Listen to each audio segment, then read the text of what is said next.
Bom dia, meus irmãos. Conforme foi proposto agora pela direção, a gente vai fazer essa aula em conjunto.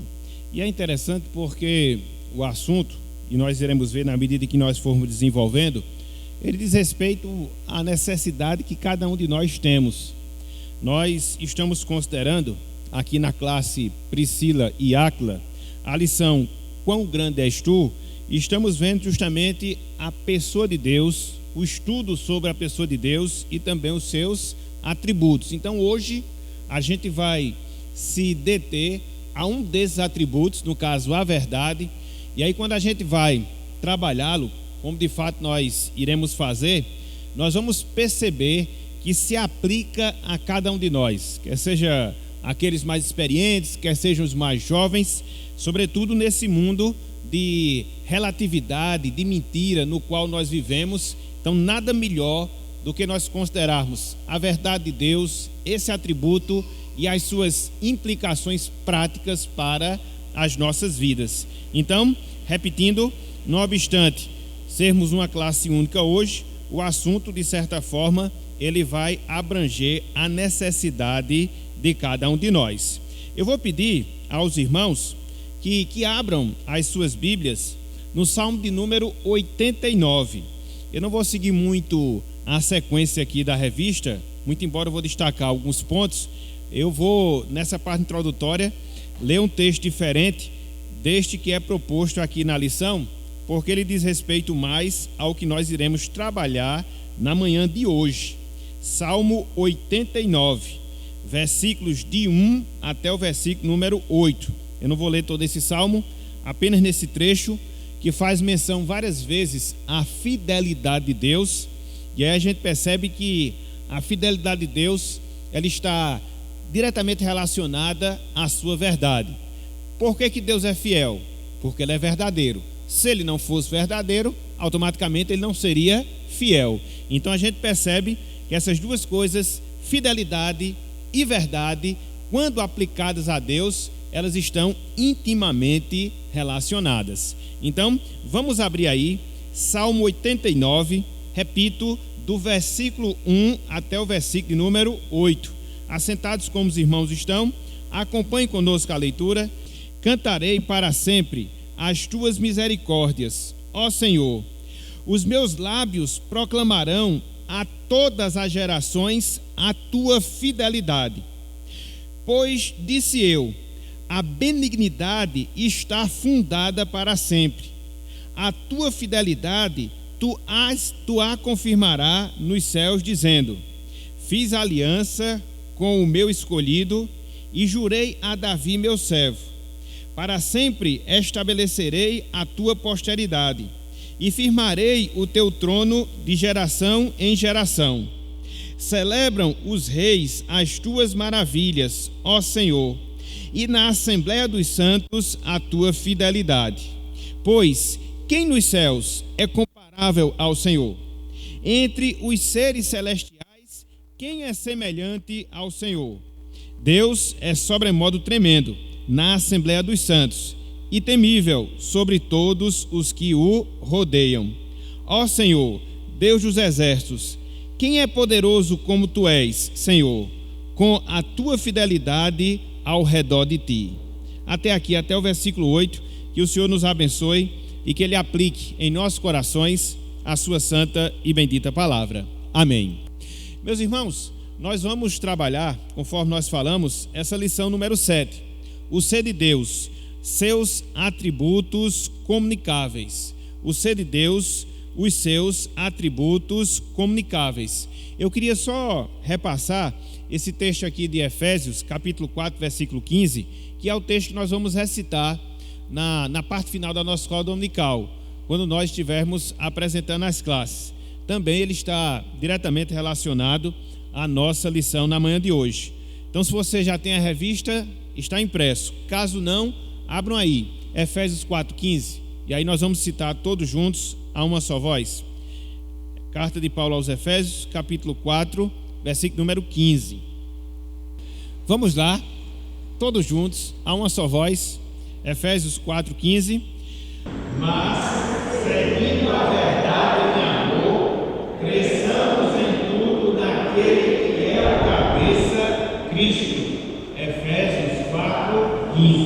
Muito bem, meus irmãos, que Deus também nos abençoe com a porção lida da sua palavra. Nós queríamos iniciar essa lição mencionando o que o autor fala na introdução. E logo no primeiro parágrafo aqui da revista, ele diz o seguinte: olhem só, os atributos comunicáveis de Deus são aqueles que ele partilha conosco, isto é, permite que tenhamos também. Tais atributos fazem parte da imagem de Deus vista no ser humano, tanto homem como também mulher. Então, o que é que nós temos aqui logo na abertura dessa revista? De certa forma, nós temos a continuação dos estudos que estamos tendo em relação à pessoa de Deus e os seus atributos. Há 15 dias, antes de nós trabalharmos aqueles temas relacionados à família, qual foi o estudo que os irmãos tiveram sobre os atributos de Deus? Contudo, foi feita menção aos atributos incomunicáveis. Por quê, meus irmãos? Porque quando nós estudamos todas as características, pelo menos algumas delas, algumas das qualidades de Deus que são escritas, que são ensinadas na sua palavra, o que nós chamamos de atributos, nós percebemos que esse tema, ele se subdivide entre essas duas categorias. Qual é a primeira? Os atributos incomunicáveis de Deus, ou invisíveis, dependendo do autor. E também os atributos comunicáveis de Deus, ou os atributos visíveis, que é a categoria que nós vamos começar a estudar nessa manhã de hoje. Então, a partir dessa palavra introdutória, a gente consegue já perceber qual é a diferença entre uma categoria e outra. Os atributos incomunicáveis ou exclusivos são aquelas qualidades que somente Deus possui. São aquelas características que somente Deus ele tem. E os irmãos viram a eternidade, a onipresença, a onisciência, a onipotência, a imutabilidade. Então são características que nós observamos somente na pessoa de Deus. E aí nós concluímos que esses atributos eles são incomunicáveis ou exclusivos da pessoa de Deus. Já os atributos comunicáveis é o oposto. São aquelas qualidades, são aquelas características que, de certa forma, é vista no sentido completo em Deus, mas também são vistas em nossas vidas, conforme a gente vai começar a trabalhar nessa manhã de hoje. Então, no primeiro momento, é bom nós podermos fazer essa distinção. Quando nós ouvimos essa expressão, atributos comunicáveis são as qualidades de Deus que são vistas, num certo sentido, em nós, que somos seres humanos. E os atributos incomunicáveis são aquelas qualidades que somente Deus detém, que somente Deus possui. Perceberam aqui essa distinção? Perceberam aqui essa diferença? Então é por isso que a lição de hoje, ela vai complementar a última lição 6, que os irmãos viram. Lá, repito, os irmãos trabalharam os atributos incomunicáveis. Aqui nós vamos ver apenas alguns dos atributos comunicáveis de Deus, das qualidades vistas em Deus e, de certa forma, vistas também em nós, seres humanos, tanto homens como também mulheres. E aqui eu sigo na lição, segundo parágrafo. De todas as criaturas de Deus, somente o homem foi criado à sua imagem e semelhança. E ele possui, no caso o homem, alguns aspectos do seu ser, no caso do ser de Deus, como capacidade intelectual, entendimento moral, natureza espiritual, domínio, criatividade, capacidade de tomar decisões e imortalidade espiritual. Além disso, o homem possui atributos que Deus lhe transmitiu através de sua graça, os quais chamamos de atributos comunicáveis de Deus. Logicamente, devido ao pecado do homem, esses atributos estão imperfeitos. Está vendo aqui, meus irmãos, que outro dado importante, para nós podermos aprender até mesmo um pouco da nossa criação? Conforme nós vimos lá em Gênesis capítulo 1, versículo 27, Deus, Ele nos fez a sua imagem e semelhança. Dentre várias coisas que envolve o fato de nós termos sido criados à semelhança e à imagem de Deus, existe justamente esse, ou seja, que algumas das qualidades, que algumas das características que Deus possui, Ele nos dotou com as mesmas. Contudo, em virtude do pecado, esses atributos, de certa forma, eles estão imperfeitos nas nossas vidas. Mas nós não podemos negar, mas nós não podemos esquecer que, de fato, Ele existe e existe em nossas vidas. É interessante, porque quando nós trabalhamos essa questão dos atributos comunicáveis de Deus, nós percebemos, meus irmãos, nós percebemos, minhas irmãs, que esses atributos comunicáveis de Deus, eles indicam a natureza pessoal de Deus, através da qual Ele se relaciona com os que estão fora do ser divino. Veja que Deus, Ele tem um relacionamento específico entre as demais pessoas da Trindade, o Deus Pai, o Deus Filho e o Deus Espírito Santo, e por isso existem alguns atributos que somente eles têm, que somente eles possuem, mas no relacionamento que Deus tem conosco, Ele nos revela também alguns dos seus outros atributos. É por isso que nós chamamos de atributos comunicáveis ou qualidades comunicáveis de Deus, que são justamente algumas dessas que nós iremos começar a trabalhar, que nós começaremos a estudar justamente nessa manhã de hoje. E é interessante, porque quando nós trabalhamos essa questão dos atributos comunicáveis de Deus, a gente percebe que eles se subdividem em pelo menos 3 categorias. Existem os atributos intelectuais de Deus, o seu conhecimento, a sua sabedoria e a sua verdade, que é o que nós vamos ver na manhã de hoje. Existem os atributos de Deus comunicáveis morais, que diz respeito ao seu amor, à sua paciência, à sua misericórdia, à sua graça, à sua santidade, à sua justiça, e também existem os atributos comunicáveis de Deus, que diz respeito à sua soberania, ou seja, sua vontade e poder. Então é por isso que quando a gente vê esse tema, a gente percebe que ele é um tanto quanto extenso. Por quê? Porque ele trabalha vários aspectos, várias facetas da personalidade de Deus. Na nossa lição, por exemplo, a gente só vai estudar 4, somente 4, mas é bem resumido, porque quando você vai ver, existem muitos outros atributos, muitas outras qualidades que Deus tem, que nos comunicou, através das quais nós nos relacionamos com Ele, nos relacionamos com o Senhor. Então, fechando aqui essa palavra introdutória, aqui na lição nós temos, nesta lição, terceiro parágrafo, estudaremos os principais atributos comunicáveis de Deus. E aí nós vamos ver a verdade, nós vamos ver o amor, nós vamos ver a santidade e nós vamos ver a justiça. Repito, apenas 4 de vários atributos que Deus nos mostra, que Deus se revela e que dessa forma eles também são vistos em nós, apesar de serem vistos de maneira defeituosa por causa do nosso pecado. Ok, meus irmãos? Então, aqui nós temos essa parte inicial, essa parte introdutória, para que nós possamos compreender essa distinção. Que distinção? Os atributos comunicáveis e os incomunicáveis. Hoje nós vamos ver quais? Os comunicáveis, pelo menos um deles, que são, repito, os atributos através dos quais Deus ele se relaciona conosco, qualidades que são vistas em nós, apesar de serem vistas limitadamente por causa do nosso pecado. Qual é o primeiro atributo? Comunicável, que a gente vai considerar, na verdade, que a gente vai deter a nossa atenção hoje.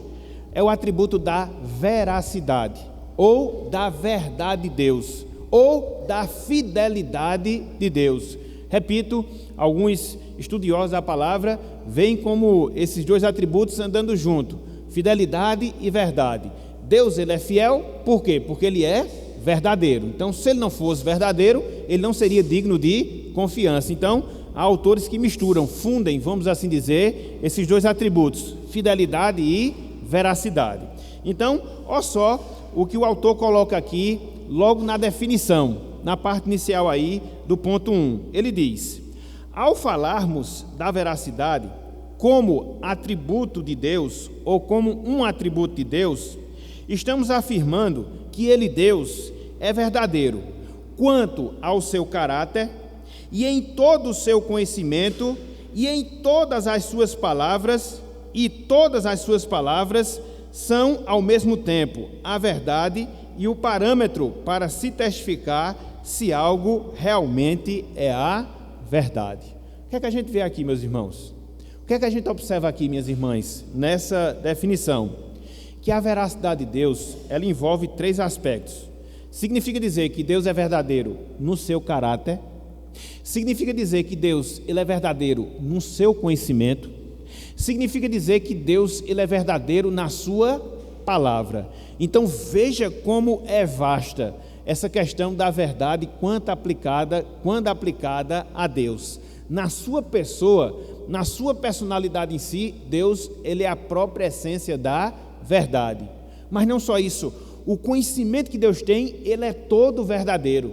Mas não só isso, todas as palavras de Deus, elas também são verdadeiras. Então, uma vez que Deus é verdadeiro, repito, no seu caráter, uma vez que Deus é verdadeiro, repito, no seu conhecimento, uma vez que Deus é verdadeiro nas suas palavras, com ele está o parâmetro. O parâmetro para quê? Para nós avaliarmos se algo é verdade ou se algo é mentiroso. Olha só que coisa fantástica, olha só que coisa extraordinária. Você vive aqui, conforme nós falamos, no mundo da mentira. Você vive aqui no mundo da relativização. E aí fica a pergunta, como é que eu vou saber o que é a verdade? Qual é o conceito que eu devo ter em relação às coisas que são verdadeiras? Se nós formos depender da nossa compreensão, do nosso entendimento, da nossa subjetividade, nós não poderíamos ter essa capacidade de discernir entre o mentiroso e o verdadeiro.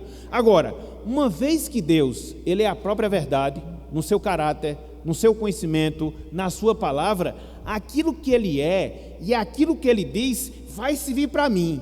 Para quê? Para eu poder identificar o que é mentiroso e o que é verdadeiro, o que é autêntico e o que é falso. Então, quando Deus ele se revela para nós, meus irmãos, e ele se revela através da sua verdade, além de nós podermos enxergar a perfeição que existe no ser de Deus, porque nele não há mentira, nós também observamos que essa revelação que Deus faz da sua verdade, ela serve para cada um de nós, para que, com base nela, eu possa identificar o que é verdadeiro, o que é falso, o que é mentira e o que é a verdade. Então, isso é importante, porque serve de balizador para cada um de nós, principalmente, repito, nesse mundo de mentira no qual nós vivemos, nesse mundo de relatividade no qual nós também vivemos. Então, o que é que nós temos? Nós temos a verdade de Deus sendo revelada e a partir dela a gente consegue enxergar se algo é verdadeiro ou não. Então, nós não estamos soltos. Nós não estamos sendo dirigidos à nossa própria sorte. Não, nós temos acesso a essa verdade que é Deus e a sua palavra, e a partir dela nós temos condições de conduzir a nossa vida através da verdade. Por isso, repito, a importância de nós estudarmos esse atributo de Deus, ou seja, a sua verdade.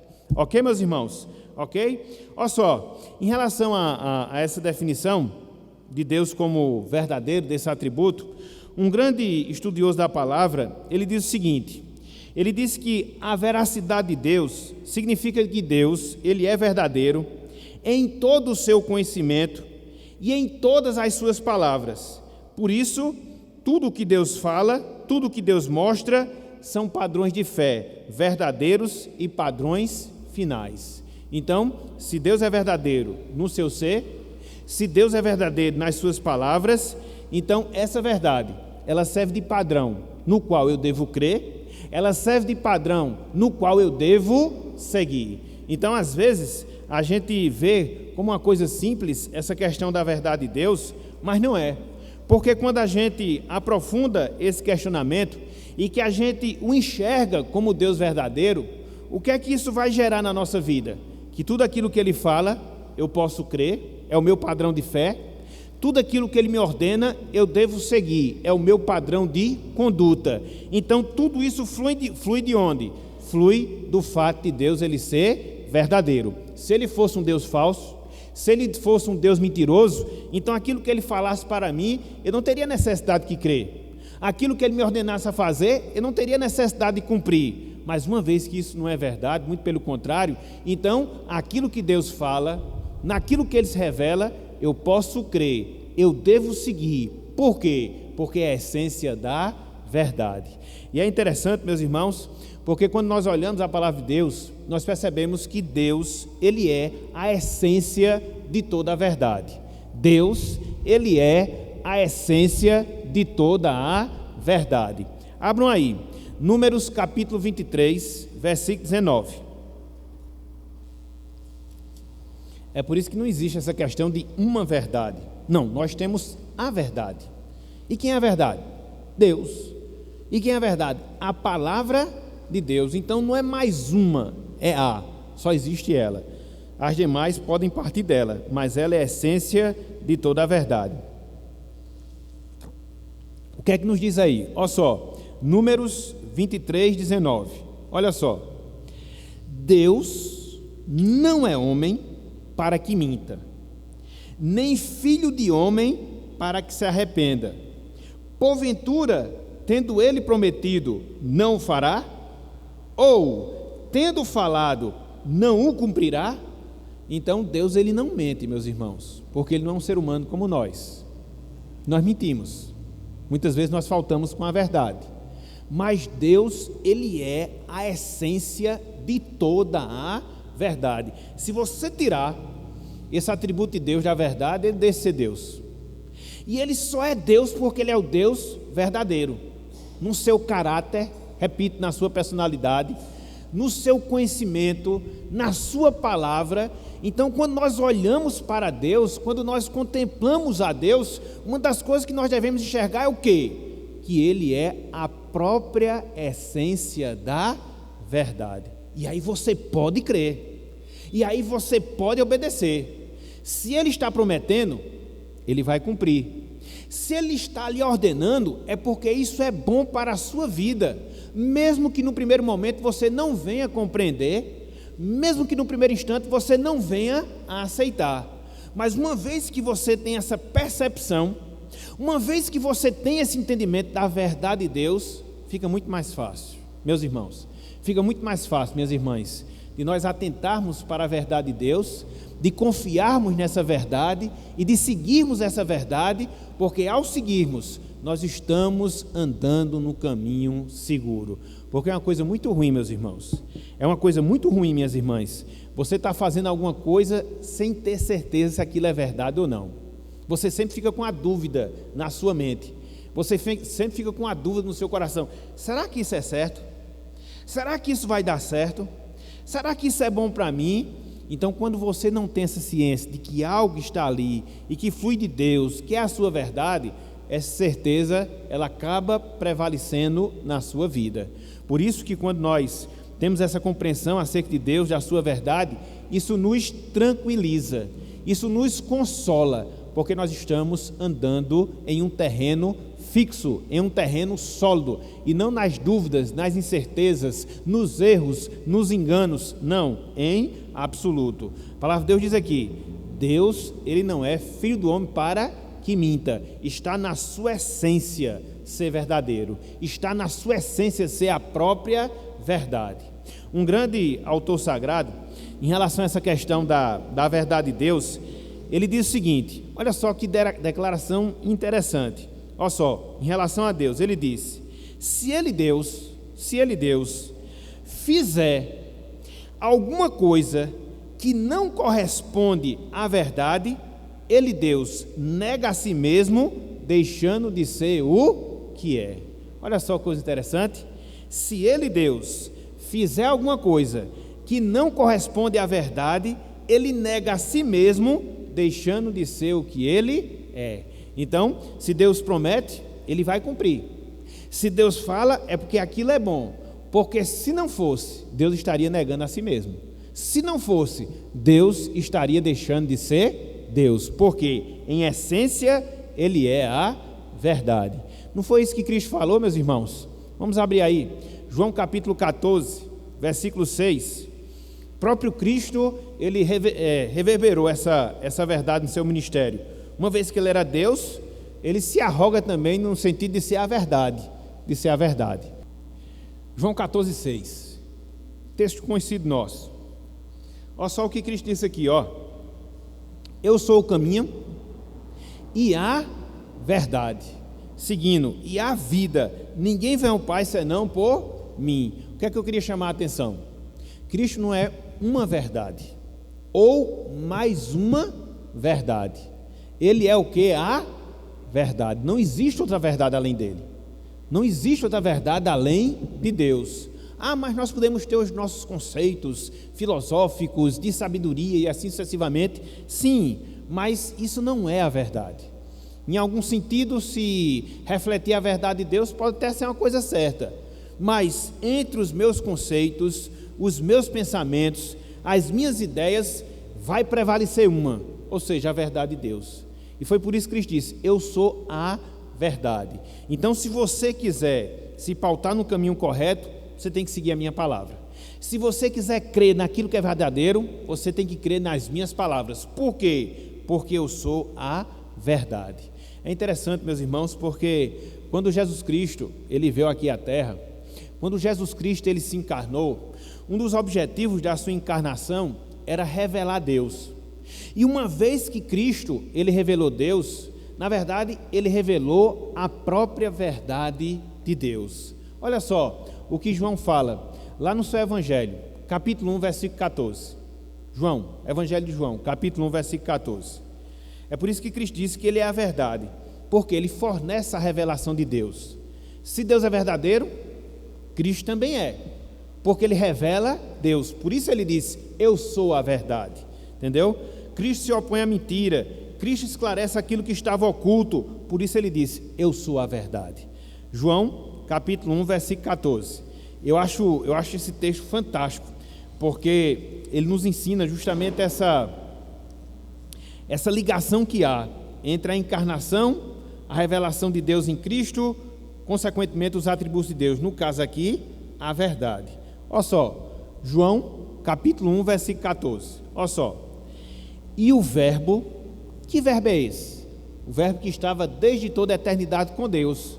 Versículo 1, versículo 2, do mesmo capítulo 1 de João. E o verbo se fez carne e habitou, ou seja, criou uma tenda entre nós, cheio de graça e de... Está vendo aí, meus irmãos? Cristo habitou entre nós e a sua habitação entre nós foi uma revelação da graça de Deus, ou seja, do seu valor, do seu favor imerecido. Mas não só a revelação da graça de Deus, mas a habitação de Cristo entre nós revelou o quê? A verdade de Deus. E é por isso que João completa, e vimos a sua glória, a glória como do unigênito do Pai. Então, Deus é o Deus de verdade? Sim. Ele se revelou como Deus de verdade ao longo de todo o Antigo Testamento, com toda certeza. E essa revelação do caráter verdadeiro de Deus, ela chegou ao seu clímax, ela chegou ao seu ponto mais alto em quem? Em Jesus Cristo, entendeu? Então tudo aquilo que Cristo falou, todos os ensinamentos que ele proferiu, tudo aquilo que ele disse, nada mais era do que a revelação da verdade de Deus que ele veio fazer em virtude da sua encarnação. E onde é que nós encontramos agora essa verdade? Encontramos na palavra. Encontramos no Antigo Testamento, encontramos no Novo Testamento, de sorte que essa questão de Deus, ele tem em seu caráter essa verdade hoje, ela é acessível a cada um de nós. Por quê? Porque a sua palavra é verdade. Foi por isso que Cristo, lá em João 17:17, quando ele estava proferindo a oração sacerdotal, momentos antes de passar por toda a via crucis, o que foi que ele orou ao Pai? Santifica-os na verdade, a tua palavra é a verdade. Veja, meus irmãos, nós estamos trabalhando aqui o caráter da verdade de Deus. Nós estamos vendo aqui que Cristo veio revelar esse caráter, e o próprio Cristo disse que a palavra de Deus é a verdade. Então Deus, vamos assim dizer, materializou o seu atributo da verdade aonde? Na palavra. Está tudo aqui. A verdade que Deus queria nos mostrar, a verdade que Deus queria nos revelar, está aqui em sua palavra. Então, se nós devemos crer na verdade, nós devemos fazer o quê? Nos voltar para essa palavra. Se nós queremos obedecer a Deus e obedecer à verdade, o que é que nós devemos fazer? Nós devemos obedecer à palavra. Então, não tem vida cristã à parte da palavra do Senhor, porque você esquece essa verdade, você anula esse atributo, e a gente não pode agir dessa forma. Mas você pode dizer: pastor, isso é tão básico. Eu sei disso, isso é básico, todos nós sabemos. Agora, pense no desafio que é você aplicar esse princípio no mundo morto na mentira no qual nós vivemos, onde as pessoas não creem nessa palavra, elas ridicularizam essa palavra. Todos os seus registros, todos os seus ensinamentos, todas as suas orientações, e muitas vezes nós somos ridicularizados por causa disso. E você encontra justamente esse desafio. O que é que você vai fazer? Você vive num mundo de mentira, que despreza essa verdade. Mas por outro lado, você sabe que essa verdade é o próprio Deus falando a você. Então, qual é o desafio? É nós aceitarmos justamente essa indisposição e essa indiferença do mundo e abraçarmos essa verdade, custe o que custar em nossas vidas. Mas fulano de tal pensa assim. Mas fulano de tal pensa dessa maneira. Sim, mas qual deve ser a nossa argumentação? O que é que a verdade de Deus diz sobre esse assunto? Porque nós temos aqui, meus irmãos, na Bíblia Sagrada, tudo aquilo que é necessário. Conforme Pedro vai dizer lá na sua primeira carta, na sua segunda carta, capítulo 1, tudo aquilo que é necessário a uma vida de piedade, a uma vida de consagração, nós encontramos aonde? Na palavra. Então, qualquer dúvida que nós tenhamos, quer seja na nossa função de pai, de marido, de esposa, de servo do Senhor, de cidadão, de empregado, todas as áreas da nossa vida, todas as áreas, nós temos aqui essa verdade, que vai pautar cada uma das nossas crenças, que vai pautar cada uma das nossas motivações e das nossas ações. Então, nesse mundo de mentira, nesse mundo de subjetividade, nesse mundo de relativismo, o que é que nós devemos fazer? Abraçar a verdade de Deus. O que é que Deus nos diz através da sua palavra? Qual é a sua verdade nesse assunto? E aí, optarmos por esse caminho, para que assim nós sejamos bem-sucedidos. Ok, meus irmãos? E aqui eu queria fechar, pelo menos essa parte aqui da exposição, lá embaixo, na página 30. O autor aqui diz: Jesus refletiu esse atributo, ou seja, o atributo da verdade, esse atributo divino, quando disse, e aqui ele vai repetir o texto que nós já vimos: eu sou o caminho e a verdade e a vida, ninguém vem ao Pai senão por mim. João 14,6. Jesus só poderia se intitular a verdade se fosse plenamente Deus. E aí a gente vai ver alguns textos que mencionam Deus como Deus verdadeiro. A gente vai trabalhar cada um deles a partir de agora. Exatamente. É ótima, foi ótima essa observação de Wallace, porque essa expressão a gente vê muito nos evangelhos, né? Em especial no evangelho de João. É o evangelho que mais tem. Cristo sempre diz, via de regra, né? Em verdade vos digo que, entendeu? Porque essa é uma expressão, né, rabínica, vamos assim dizer, né, dos rabinos, que a conotação dela era chamar a atenção para aquilo que vinha depois. Não é que as demais coisas onde Cristo não usa a expressão não sejam importantes, também são. Mas quando ele usava essa expressão, via de regra, é para coisa que você devia atentar com uma seriedade muito grande. Então, quando você lê, né, os registros dos evangelhos, Mateus, Marcos, Lucas e João, e você se deparar com essa expressão, em verdade vos digo, analise. São coisas que Cristo queria chamar de uma maneira mais especial a nossa atenção. Não só chamar a atenção, mas, como o Wallace falou, mostrar que aquilo ali de fato era a verdade. Incontestável. Mas isso aqui... Não, mas é incontestável. Por quê? Em verdade vos digo. Então, ele chamava a atenção e apontava para o fato de que aquilo ali que ele estava ensinando era a mais absoluta verdade e poderíamos crer e observar sem nenhum medo, sem nenhum receio. Então, isso é muito interessante, essa observação é muito interessante, ok? Depois vocês façam um cálculo, leiam os evangelhos e vejam quantas vezes aparece essa expressão. Mateus, Marcos, Lucas e João. Várias vezes, várias vezes. Até estava olhando, já estava passando de 40 citações, 40 a 50, né? Essa expressão, em verdade, vos digo, sempre apontando para uma coisa assim, chamando a nossa atenção. Exatamente, exatamente. Alguém já disse que Jesus Cristo era a verdade materializada de Deus.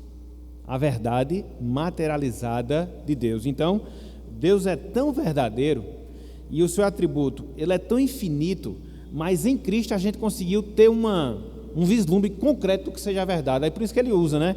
A palavra no original, inclusive, é logos, no caso, que é a palavra, né? Que era justamente dentro da visão grega, era razão, pensamento. Então, Cristo, ele se tornou, na verdade, ele era isso, né? Em relação a Deus, a própria verdade de Deus, o verbo, a palavra, que veio dar essa visão completa de quem era Deus, pelo menos revelar. Exatamente. E cheio de graça e de verdade, vimos a sua glória, glória como do unigênito do Pai. Então, meus irmãos, isso é muito importante. Por quê? Quando você tem essa visão da palavra, não só da palavra de Cristo, mas de toda a palavra de Deus, porque o que acontece? Lá em 2 Timóteo 3,16, diz o quê? 2 Timóteo 3,16. Toda a Escritura é inspirada por Deus. Então, isso mostra o quê? A origem das Escrituras sagradas. Elas são o quê? Inspiradas, sopradas, literalmente, por Deus. Então, a verdade de Deus está onde? Está aqui. De Gênesis a Apocalipse. Eu até me lembrei aqui do filme, né, que os nossos jovens viram ontem, melhor dizer, né, que era a biografia de John Hus, que foi um dos pré-reformadores, né, viveu 100 anos antes de Martinho Lutero. E quando a gente vê a vida daqueles homens, aí são vários, né, Tyndale na Inglaterra, Savonarola lá na Espanha, John Hus, onde hoje é aquela região ali da Iugoslávia, todos aqueles homens morreram pela verdade. E você não morre por alguma coisa que você não crê. Concorda, meus irmãos? Entre você viver e morrer, você tem que crer que aquilo ali é verdade, porque senão sua morte é em vão. E aí quando a gente olha a vida desses homens, né, de chegar assim, não, eu vou para a fogueira, né, mas eu não nego a minha fé. Eu vou para a fogueira, mas eu não abro mão da minha verdade. É preciso crer, meus irmãos, para fazer isso. Porque se você não crê, você pergunta, rapaz, será que não tem um segundo caminho aí para poder percorrer? Não, gente, não. Por quê? Porque é a verdade. E quando a gente trabalha com a verdade, isso é um valor absoluto de Deus. Não existe uma segunda verdade, não existe um meio termo, não. A verdade é essa e somente essa. E nós encontramos, repito, materializada na pessoa de Jesus Cristo. O que é que a gente vai fazer agora? A gente vai trabalhar esses 3 textos. Jeremias 10, João 17 e 1 João 5,20. Em todos esses 3, a gente vê o quê? A defesa desse atributo de Deus, ou seja, a verdade. Abramos o primeiro, Jeremias 10. Aqui, meus irmãos, eu vejo aqui algo fantástico, entendeu? Jeremias 10. Olha só o que diz aqui a palavra do Senhor. Jeremias 10. Mas o Senhor é verdadeiramente Deus. Ele é o Deus vivo e o Rei eterno. Do seu furor treme a terra, e as nações não podem suportar a sua indignação. Pense num quadro, né, que Jeremias pinta aqui em relação a Deus, né? São tantas verdades carregadas de significados aqui, e que nos dão uma ligeira noção de quem é Deus. E é interessante, meus irmãos, porque todo esse trecho de Jeremias, desde o capítulo 1, desde o versículo 1, melhor dizendo, até o versículo 16, Jeremias, ele está fazendo o contraste entre quê? Entre o Senhor, o verdadeiro Deus, e os ídolos, que são o quê? Os falsos deuses. Depois, caso vocês não tenham feito ainda, peguem esse trecho aqui, do versículo 1 até o versículo 16 de Jeremias 10. Aí você vai ver a comparação que Jeremias vai fazer. Deus é o Deus verdadeiro. Os ídolos são deuses falsos. A grande tônica aqui dessa passagem é essa: a verdade de Deus e a mentira dos ídolos. Toda essa dinâmica a gente observa aqui nesse trecho. Então, Jeremias, por exemplo, meus irmãos, ele afirma que os ídolos, eles são mentira. Jeremias, ele afirma que os ídolos, eles são mentira. Olha só o que diz aí o versículo 14. Jeremias 10, 14. Olha só. Todo homem se tornou estúpido e não tem saber. Todo ourives é envergonhado pela imagem que ele mesmo esculpiu, pois as suas imagens são mentira e nelas não há fôlego. Que imagens são essas que Jeremias está falando? As imagens de esculturas que as pessoas criavam para si. Jeremias diz: esses deuses, eles são mentira. Vocês o veem, né? Aquela imagem esculpida, mas eles não têm o quê? Vida. São mentirosos. Então ele está fazendo justamente esse contraste, entendeu? Somente Deus é o Deus verdadeiro. Por quê? Deus é verdade porque ele vive. Deus é verdade porque ele fala a sua palavra. Deus é verdade porque ele age no mundo que ele criou. Os ídolos são mentira porque eles não vivem, né? A matéria inanimada ali. Os ídolos são mentira porque eles não podem falar nada. Os ídolos são mentira porque eles não fazem nada. E Deus não. Ele é verdadeiro. Porque vive, porque fala, porque age no mundo que ele criou. Olha só o que nós temos. Versículo 6, versículo 10, versículo 12, versículo 13 e versículo 16. Veja, a gente vai ler cada um desses textos. Veja como nessa definição de Deus ser Deus verdadeiro envolve esses três aspectos. Que aspectos? Deus é verdadeiro porque ele vive. Deus é verdadeiro porque ele fala a sua palavra. Deus é verdadeiro porque ele age no mundo que ele criou. E os ídolos? São todos mentira. Todos mentira. Por isso, meus irmãos, que no Antigo Testamento, Deus ele era muito exigente. Na verdade, não diria nem exigente, né? Mas Deus ele primava por isso. Justamente quando ele era substituído pelos ídolos criados pela imaginação dos homens. A idolatria propriamente dita, entendeu? É claro que a idolatria, ela consiste em você igualar qualquer coisa a Deus. E essa idolatria no Antigo Testamento, ela chegava ao seu ponto mais alto quando as pessoas criam imagens, nas quais eles criam, às vezes até imagem de Deus, como é o caso lá do bezerro de ouro, que a gente observa lá em Êxodo, entendeu? Aquele animal foi feito, foi esculpido, e as pessoas ali tentaram materializar Deus, como se Deus fosse aquilo ali. Era por isso que Deus tratava com tanta indignação quando o povo agia dessa forma, entendeu? E essa regra, ela não só se restringiu ao Antigo Testamento, mas ela se estende também aos nossos dias. Por isso que a idolatria é um pecado tão abominável aos olhos do Senhor. É você atribuir a algo que você mesmo fez vida, é você se curvar de algo que você mesmo fez. Não, gente, não. Por quê? Todos eles são falsos. Porque todos eles são mentira. Deus não. Ele vive, ele fala a sua palavra e ele age, por isso ele é o Deus verdadeiro. Olhem só, versículo 6, Jeremias capítulo 10, versículo 6. Veja essas declarações que são dirigidas a Deus. Por quê? Porque ele é o Deus verdadeiro. Olha só, versículo 6. Ninguém há semelhante a ti, ó Senhor. Tu és grande, e grande é o poder do teu nome.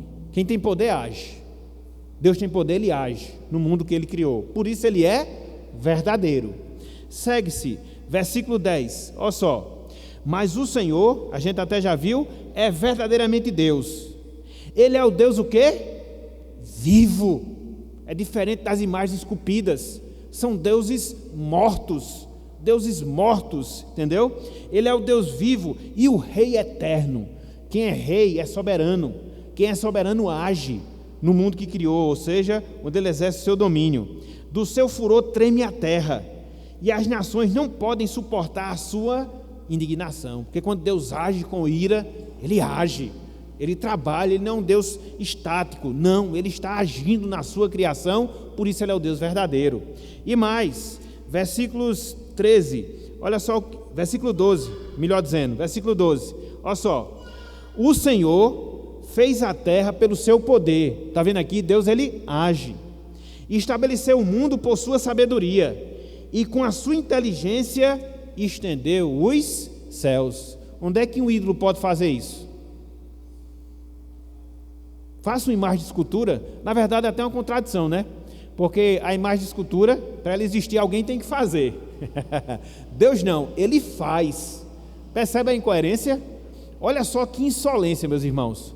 Quando você substitui a Deus por qualquer imagem de escultura, você cria algo no qual você vai crer. Mas a Bíblia diz que Deus é que Ele é o Criador, Ele age. Veja como é afrontosa essa atitude de você criar um ídolo para si. É por isso que Deus é tão zeloso no Antigo Testamento e não permitia que o seu povo fosse idólatra, e muitas vezes condenou de maneira muito veemente o povo porque andou nesse caminho da idolatria. Exatamente. E aí quando você tenta criar, é por isso onde está a proibição do segundo mandamento, qualquer coisa que se pareça ou que tenta parecer com Deus, o que é que acontece? Você está limitando, entendeu? Você não pode. É por isso que não existe semelhante a Deus, nem na terra, nem embaixo da terra. Ele é verdadeiro, Ele vive, então nada se iguale a Ele, entendeu? Mas aí como é Deus? Não tenta imaginar, creia.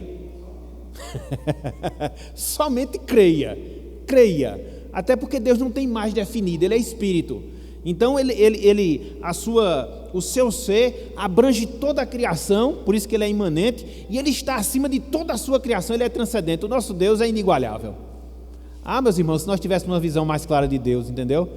A nossa visão de Deus é muito pequena, é muito resumida, é aquele Deus, né, todo restrito, cheio de coisas. Quando você olha para a palavra, você vê que não existe ninguém igual ao Senhor. Versículo 13, né? Eu estou já terminando esse trecho aqui, ó. Fazendo Ele, Deus, o ribombar do trovão, azoado o som do trovão, logo há tumulto de águas no céu, e sobe os vapores das extremidades da terra. Ele cria os relâmpagos para a chuva, e os seus depósitos faz sair o vento, o Deus que age na natureza. Está vendo aí, meus irmãos? Então você não pode pegar na natureza alguma coisa que possa se assemelhar a Deus, porque Ele comanda a natureza, Ele está acima da natureza, né? Por isso Ele é verdadeiro. E Ele fecha no versículo 16, olha só, Jeremias 10,16, ó. Deus não é semelhante não é semelhante a estas aquele que é a porção de Jacó, porque Ele é o Criador de todas as coisas, e Israel é a tribo da sua herança. O Senhor dos exércitos é o seu nome. Então, Deus não é semelhante a nenhuma dessas coisas, entendeu? Aí você vê, e os ídolos? São mentirosos, falsos, enganadores. Olha só o que Jeremias fala, versículos 3 até o versículo 5. Versículos 3 até o versículo 5. Olha só. Porque os costumes dos povos são vaidade, pois cortam do bosque um madeiro, obra das mãos do artífice com machado, com prata e ouro o enfeitam, com pregos e martelos o fixam para que não oscile. Os ídolos são como espantalho em pepinal e não podem falar, necessitam de quem os leve, porquanto não podem andar. Não tenhais receio deles, pois não podem fazer mal, e não está neles o fazer o bem. Bonecos. São bonecos, são falsos, são mentirosos, entendeu? Então não tenha medo deles não, que eles não podem fazer nada. Eles são obras criadas das mãos dos homens, eles não são o Criador, certo? Versículo 8, mas eles todos se tornaram estúpidos e loucos, seu ensino é vão e morto, com um pedaço de madeira. Versículo 11, olha a impotência aqui dos ídolos, olha só.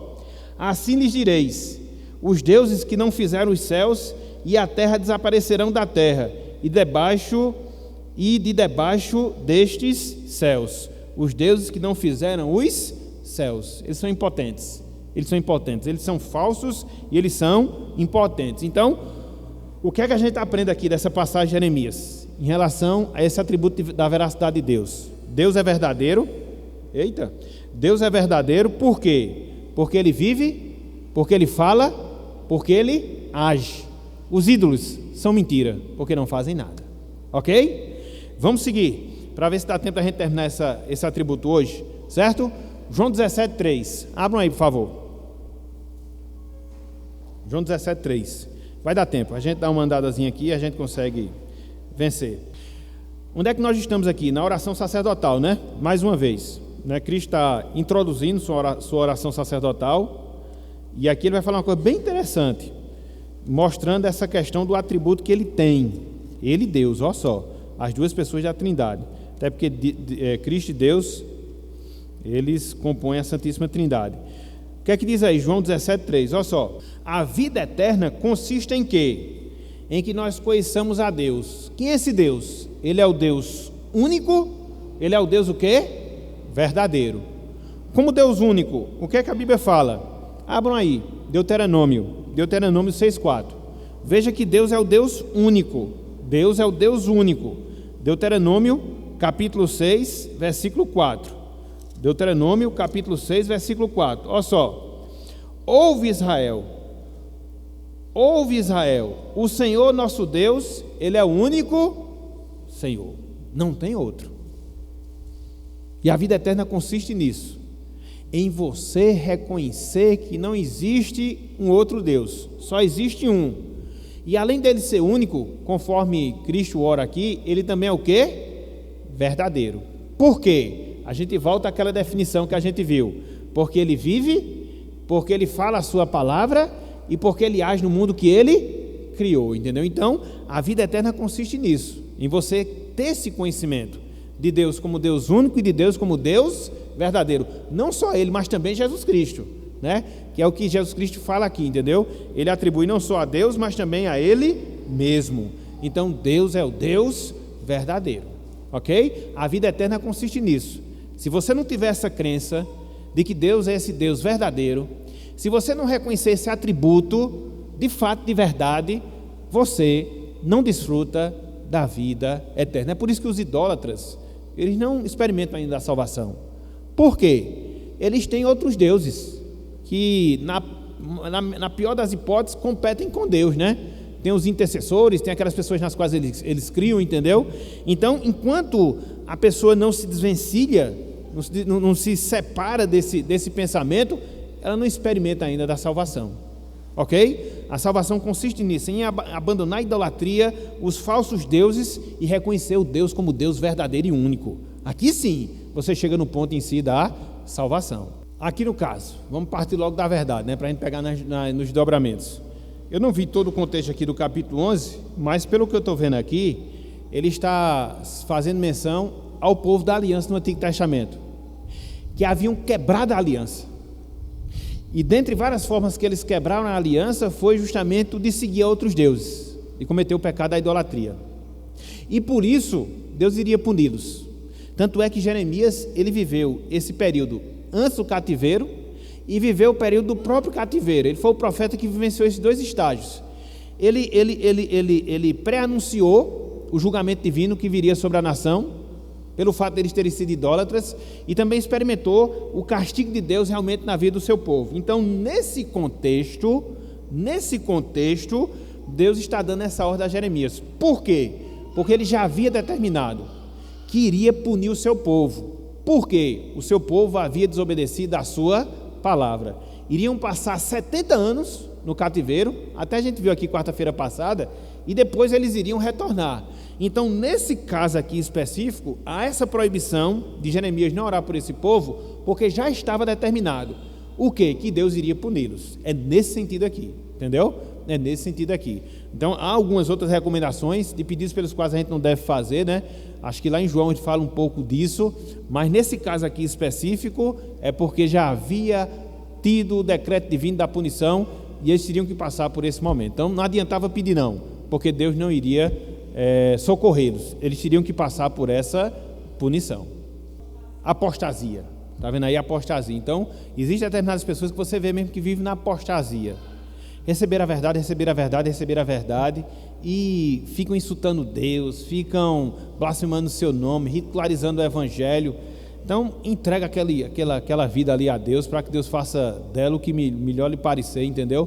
Porque já chegou no nível de apostasia que nem adianta mais a gente orar, entendeu? É triste chegar numa condição como essa, mas existe essa recomendação da palavra. Então, a gente tem que avaliar cada um desses casos, porque tem gente que é assim, que apóstata da fé e chega a uma situação degradante, entendeu? Quanto mais você fala do Evangelho, ele fica ridicularizando. Então, deixe, entendeu? Deixe Deus tomar conta. Se Deus tiver misericórdia dele, vai agir, se não, vai punir. Então, é nesse sentido, se a gente fosse aplicar esse ensino para nós nos nossos dias, ok? Jogar pérolas aos porcos. Quanto mais você dá, a pessoa não quer. Então, entrega para ver o que é que Deus faz, entendeu? Então, essa é a recomendação que nós temos da palavra, ok? Voltando aqui, 1 João 5,20. Abram aí, por favor. Estou já terminando, meus irmãos, porque a gente termina logo esse atributo hoje, e aí a gente vê o próximo atributo semana que vem, que é o amor. É muito grande, né? A gente vai ter que ver no domingo só mesmo. 1 João 5,20. Olha só. Também sabemos que o Filho de Deus é vindo e nos tem dado o entendimento para reconhecermos o verdadeiro. E estamos no verdadeiro, em seu Filho, Jesus Cristo. Este é o verdadeiro Deus e a vida eterna. Estão lembrados lá da oração sacerdotal, quando Cristo disse: a vida eterna é esta, que conheçam a Ti, o único Deus vivo e verdadeiro, e a Teu Filho a quem enviaste. Então João, mais uma vez, ele traz essa mesma ideia aqui nesse trecho, entendeu? Mostrando agora que Cristo, o Deus que se encarnou, Ele é o verdadeiro Deus, Ele é a vida eterna, e quando nós seguimos a Sua palavra, nós estamos aonde? No verdadeiro. Porque ao longo do seu ministério aqui na terra, o que foi que Cristo fez? Falou a verdade. Tanto é que quando você vai lá para João 12, 48, até o versículo 50, Cristo disse que não veio falar de si mesmo, mas veio falar daquilo que Deus o havia revelado. Então, se Deus é a verdade, enviou Cristo, Cristo falou essa verdade, então Cristo também é a própria verdade. Então, se nós estamos nele, em Cristo, nós estamos aonde? No verdadeiro. E é interessante porque quando você vê o último versículo de 1 João, versículo 21, olha só a demonstração final que João faz. Filhinhos, guardai-vos de quem? Percebem que a idolatria está sempre contrastada com a verdade de Deus? Aqui ele fala de Cristo como verdadeiro e exorta os crentes a se guardar de quê? Da idolatria, porque o cerne da idolatria, meus irmãos, é a mentira. É um Deus falso, é um Deus mentiroso. Ontem a gente teve, né? Vou nem falar, deixa para lá. Então, os irmãos sabem o que foi que a gente teve ontem, né? O feriado nacional. Então, a gente percebe, vai para a internet daí, a gente acaba se dando mal nesse negócio. Então, a gente percebe justamente esse contraste. Que contraste? A verdade de Deus e a mentira dos ídolos, seja eles quais forem. Seja eles quais forem. Ok? Então, a gente percebe esse atributo sendo aqui colocado de maneira muito clara. Eu queria fechar, eu sei que tocou agora, mais 5 minutinhos, só para passar aqui 3 aplicações, para a gente poder concluir aqui a nossa aula. Como na verdade somos todos quase que estamos aqui. Então, o que é que a gente aplica, meus irmãos? Onde é que a gente aplica tudo isso que a gente viu? Do atributo de Deus como verdade. Contrapontos à mentira dos ídolos. Primeira aplicação, essa aplicação que nós temos aí na lição, está aí. Você está evidenciando esse atributo que Deus compartilha conosco? Você tem sido um verdadeiro cristão ou um mentiroso? Ora, se Deus é verdade, e se nós devemos ser imitadores de Deus, o que se requer de nós? Que nós sejamos o quê? Verdadeiro. Coisa feia, né? Um crente está mentindo, né? Então a gente tem que ter muito cuidado. E a Bíblia diz isso.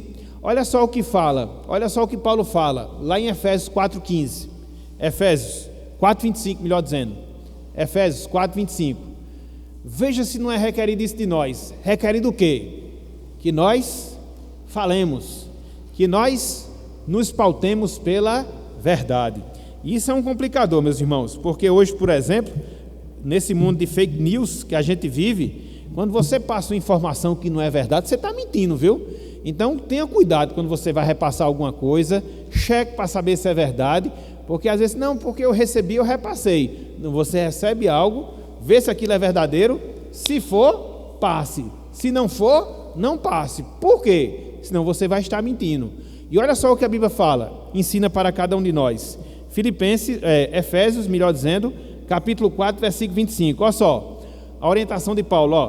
Por isso, deixando o que? A mentira. Fale cada um a verdade com o seu próximo, porque somos membros uns dos outros. Então, crente mentiroso é uma contradição de termo, né?